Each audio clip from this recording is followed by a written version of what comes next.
One of the evidences that Mwenge Mutuse is relying on to impeach Rigathi Gachagua is that he took away the shares of some of the companies that belongs to his brother, the late brother Rigathi Gachagua.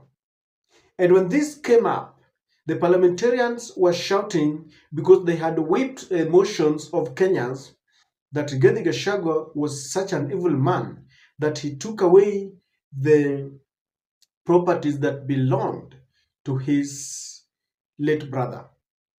And with that, the women parliamentarians were shouting at him.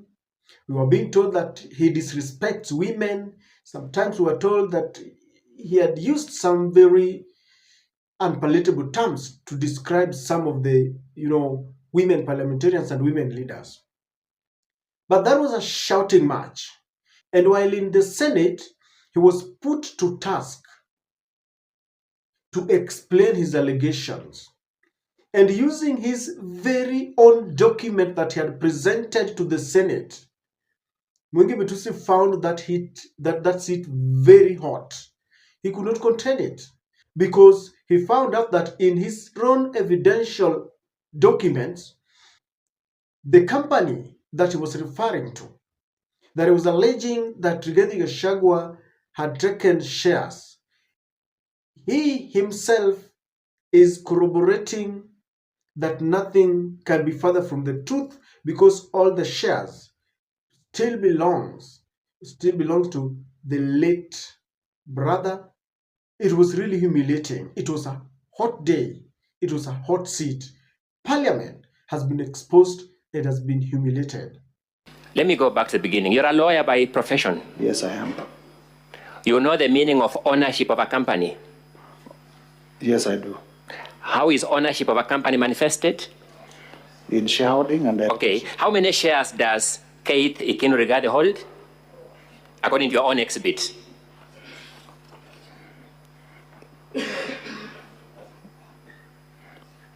It may be getting hotter, but look at the document, compose yourself, and read.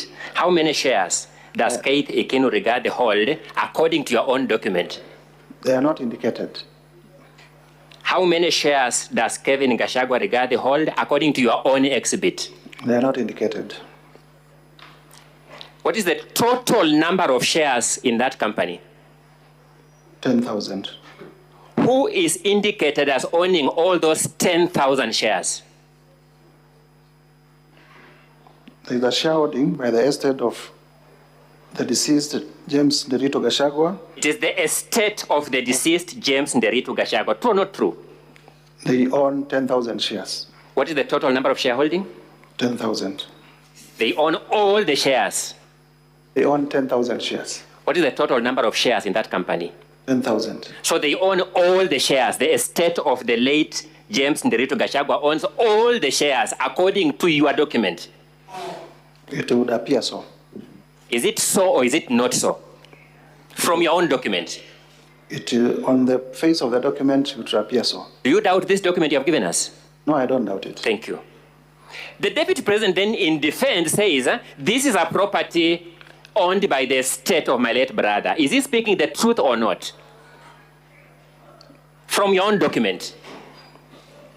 The deputy president says, this is a company owned by the estate of my late brother. Looking at your own document, is the deputy president saying the truth or is he not saying the truth? Remember, you are a lawyer all the time. The estate of the deceased James Nderitu Gachagua owns 10,000 shares. Out of how many shares? I wouldn't vouch for the truthness of the deputy president's I'm saying testimony. The estate of the late James Nderitu Gachagua owns 10,000 shares. Out of how many? 10,000. Mr. Mutuse, you told me you are a lawyer. Yes. And let's be lawyers now. Yes. When the deputy president therefore says this company is wholly owned by the estate of my deceased brother, is he speaking the truth or not according to your document? It's either yes or no. We make progress. We move, Honorable Mutuse. Yes. Thank you so much. It seems like the deep state did not search well.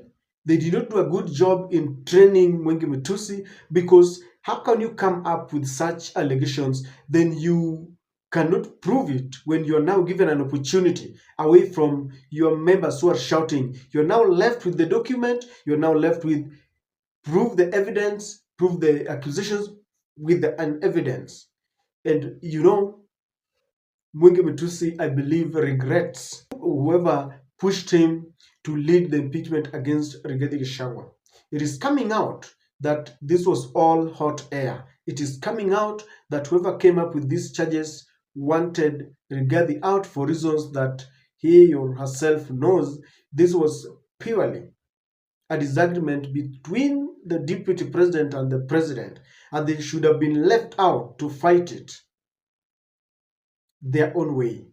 It is going to take a magical moment for the lawyers who are representing the National Assembly to crucify Rigathi Gachagua.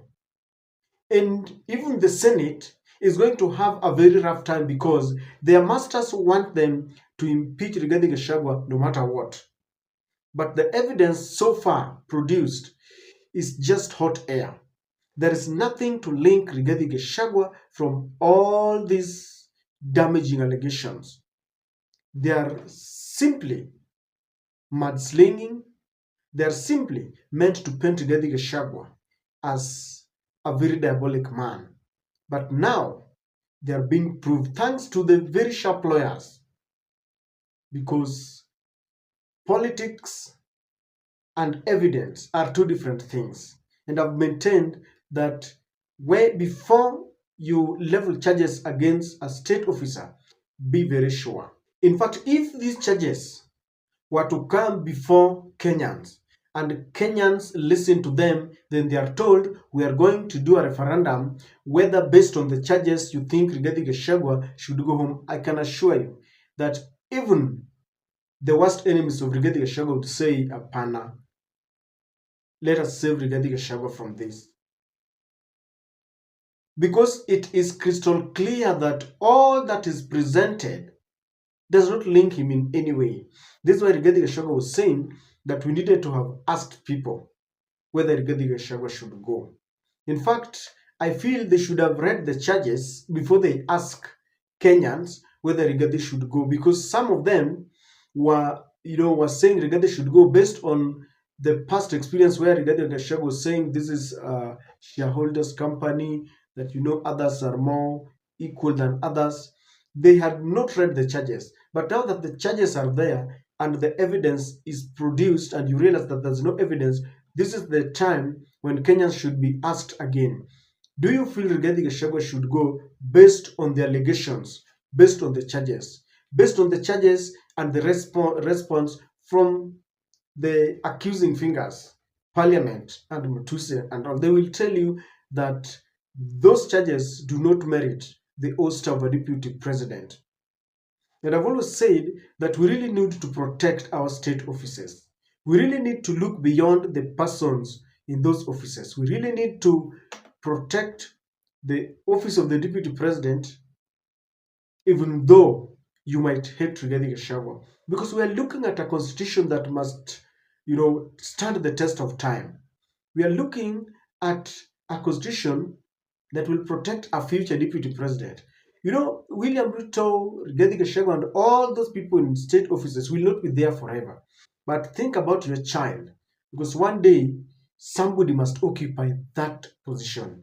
It could be you or your child. If we play around and weaken the fabrics that hold the offices together, if we make it so light that anytime a person feels tired of a deputy president, then he must go home without evidence, then we are damaging our own country. We are not protecting our constitution. However, someone was telling me that we must also make it easy to impeach a state officer, so that when they engage in breach of the constitution, then they can go home. Otherwise, we can make it so tight that when someone commits some sin against the constitution, then it's difficult to remove them. Be that as it may, all we need is evidence. We don't need to impeach a state officer based on hearsay and rumor. We don't need to impeach a state officer based on feelings. You know, we need to look at evidence. And therefore, we are waiting to see whether there is going to be more evidence because, you know, in the courts of the public opinion, people were watching and they are saying Rigathi has scored. All this, from what we have always believed, was hot air.